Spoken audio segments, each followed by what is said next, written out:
Hey, what's going on YouTube? Got a few questions and I figure I will answer them before I head off for the weekend to go snowboarding and stuff. The video you're watching is pretty much me in the background working on some cars and towing 3 cars around and moving all the cars around. Alright, first question I got from the video I just posted last week. A lot of people asked me how did I actually go about coming to Japan and what my decision was and all stuff like that. Basically in high school, I played a lot of sports, and I told myself I either go to the military or I'll go to go to college. I was going to go to the Marines at one point. Actually went down there to talk to the recruiter. Then ironically, I got my scholarship to University of Maryland a few weeks later. So I went ahead and reneged on that and went to college. Went to college for about 3 years, University of Maryland. Played football there. Football kind of blinded me a little bit. My grades got bad and ended up after 3 years of college I just didn't want to do it anymore.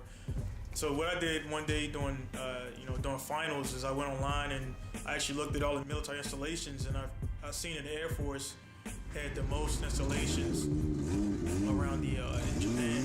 So actually I joined the Air Force based on being able to get the chance to come to Japan, and it worked out a lot better than I thought it would.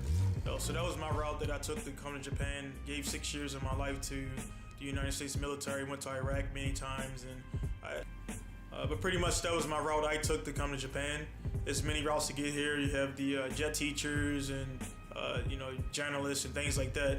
So if you really want to come to Japan, pretty much base everything you do around coming to Japan, and hopefully it'll work out for you like it did for me.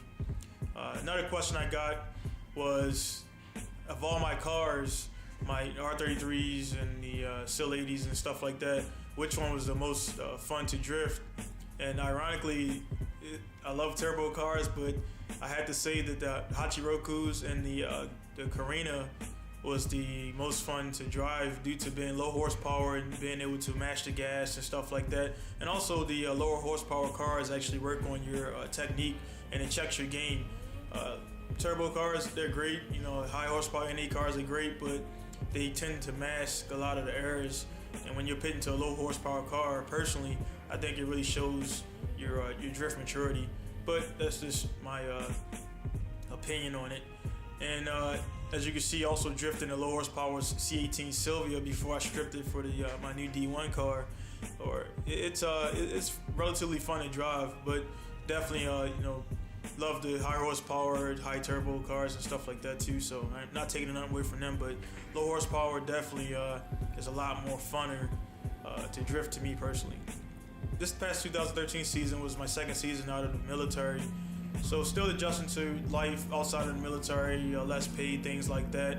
But the season was relatively good once I got the SIL 80 running well, but pretty much like everybody ran into financial issues, and I had to check some things, and I'll regroup and come back for 2014 season better than last season. So the best thing you can do is you don't win everything, so just go ahead and put your best foot forward, and good things to come out. So nothing happens overnight. Success is not overnight. So I'm looking forward to 2014 season with the new Silvia, and also I'll be doing more than just D1. I'll be trying my hand in drift muscle, MSC, and a lot of other smaller local events to actually get better in competition, because competition drifting itself, as a lot of you guys know, it's a whole different beast than just going out there and drifting with buddies, things like that. So you want to be happy and positive about it, but at the end, you want to do well and win, considering the amount of money you're putting out and things like that in time. So